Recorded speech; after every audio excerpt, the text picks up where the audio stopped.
नमस्कार, राधे राधे।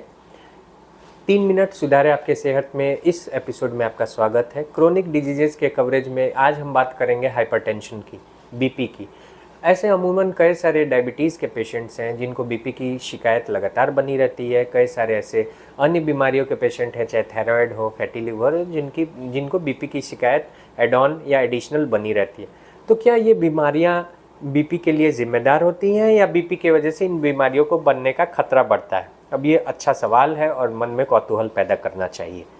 तो देखिए, सर्वप्रथम बीपी जो होता है, ये बीपी के बढ़ने के पीछे कई सारे फैक्टर्स काम करते हैं। ऐसे कोई भी स्थिति जिसके वजह से आपके आर्टरीज़ के अंदर, यानी जो खून की नलियां हैं जिनसे ऑक्सीजनेटेड ब्लड जानता है, उसके ऊपर प्रेशर बढ़े, उनके अंदर कंस्ट्रिक्शन आ जाए, या फिर आपको बहुत ज़्यादा बीपी बढ़ने की शिकायत हो उनके सूजन के वजह से, तो ये जो चीज़ें आपके आर्टरीज़ को अफेक्ट करती हैं, आपके खून के नलियों को अफेक्ट करती हैं, उसके वजह से बीपी बढ़ने की संभावनाएं बहुत ज़्यादा होती हैं। अब ये बहुत सारे अलग अलग फैक्टर्स हैं।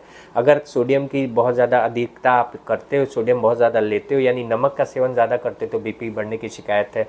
आपकी सेडेंटरी लाइफस्टाइल है, आपके अंदर क्रियाशीलता नहीं है, बस हल्का फुल्का कुछ एक्सरसाइज टहलते हो वो भी नहीं करते, तो बीपी बढ़ने की शिकायत होती है। वसा का जमाव अगर ज़्यादा हो जाए तो भी बीपी बढ़ने की शिकायत हो सकती है। किडनी की प्रॉब्लम हो तो बीपी बढ़ सकता है। डायबिटीज़ है तो सबसे ज़्यादा रिस्क रहता है बीपी बढ़ने के। ठीक उसी तरह कि अगर आप रेस्टोरेंट में गए, कुछ आपने खाना ऑर्डर किया, खाने के साथ साथ आपको ज़रूर खाने के बाद में सौंफ और उसके साथ कुछ मिश्री या कुछ शुगर के क्यूबिकल्स ऐसे मिलती है ना आपको चीज़ें। ठीक उसी तरह से डायबिटीज़ के पेशेंट को हाइपरटेंशन मिल जाता है। कारण कि डायबिटीज़ एकमात्र ऐसा सिंड्रोम है, मैं बीमारी तो मानता नहीं, सिंड्रोम है, जिसमें खून की नलियों के अंदर सबसे तेज़ी से सूजन आता है। डायबिटीज़ का ये असर होता है कि जो आपकी खून की नलियाँ हैं वो धीरे धीरे न सिर्फ एजिंग होती है उनकी, यानी वो उम्र दराज बहुत तेज़ी से होती हैं एजेस के चलते, एडवांस ग्लाइकोसिलेशन एंड प्रोडक्ट्स, बल्कि वो जो ब्लड वेसल्स हैं, आर्टरीज हैं, उनके अंदर सूजन आने की वजह से वो सक्रिय हो जाती हैं। आर्टेरियल स्टिफनेस बढ़ता है डायबिटीज़ के पेशेंट में, और ये जो लचीलापन है जो आर्टरीज खोती हैं, इसकी वजह से आर्टरीज के अंदर का दबाव बढ़ता है और इसके वजह से बीपी बहुत तेज़ी से बढ़ता है डायबिटीज़ के रोगियों में।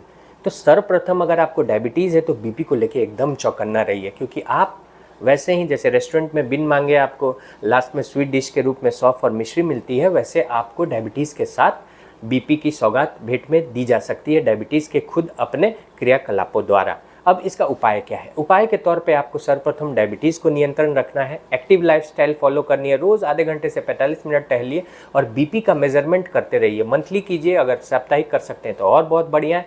सोडियम को कम कर दीजिए, खान पान में सोडियम की कमी रखिए, नमक कम खाइए और कोशिश करिए कि अपना ज़रूर 6 मंथ to 1 ईयर में लिपिड प्रोफाइल कराएं और कोलेस्ट्रॉल को नियंत्रित रखें। राधे राधे।